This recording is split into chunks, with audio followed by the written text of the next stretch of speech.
services that she's rendering to her company. Three different phases, if you will, of the nonprofit. The first thing is that you have to get your articles of incorporation done, meaning you're registering through Sunbiz. We talked about sunbiz.org before, meaning that you have to have your list of directors. You have to tell me how those directors are going to be either appointed or elected. You have to have your Florida registered agent. You have to have sort of the similar setup that you would have for a regular corporation, right? Then, once you have that, what is a nonprofit without its tax exemption? Most people want the tax exemption. So now you have to go to the IRS and you have to apply for tax exempt status. And we'll have Andrea talk a little bit about that later. Tax exempt status. The tax exempt status means that you're not paying taxes on that company. Now, to get that tax exempt status, one of the more, I guess, common ones would you hear 501c3s all the time. Everyone seems to be a 501c3 corporation out there. And that means that you're a charitable corporation. You do charitable events, you do charitable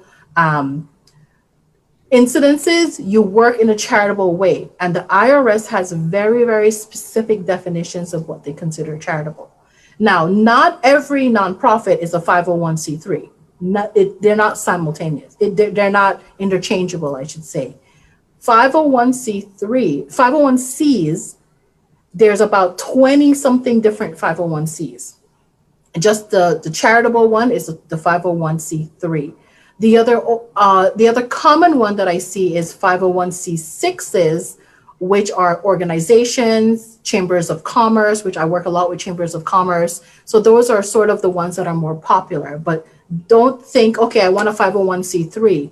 Don't think that means that you're having a nonprofit. A nonprofit is one thing set up in the state, and then to get the tax exempt status, you would be doing your 501c a tax exempt status application with the IRS, which is the federal government.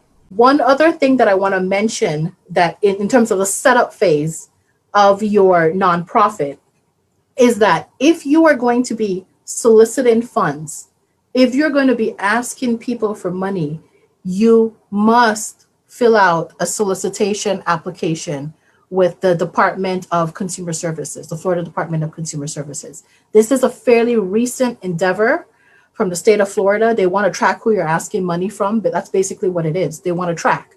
As a small business and as a charitable business, they want to know who you're asking money from, or what types of organizations are out there soliciting money.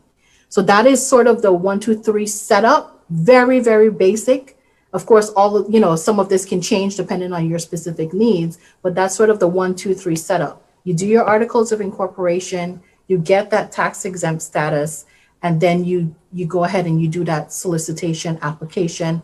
And if you're in Florida, you must do that. That's fairly new, and there's a reason that they're asking you to do that. So that is, like I said, sort of the 1, 2, 3.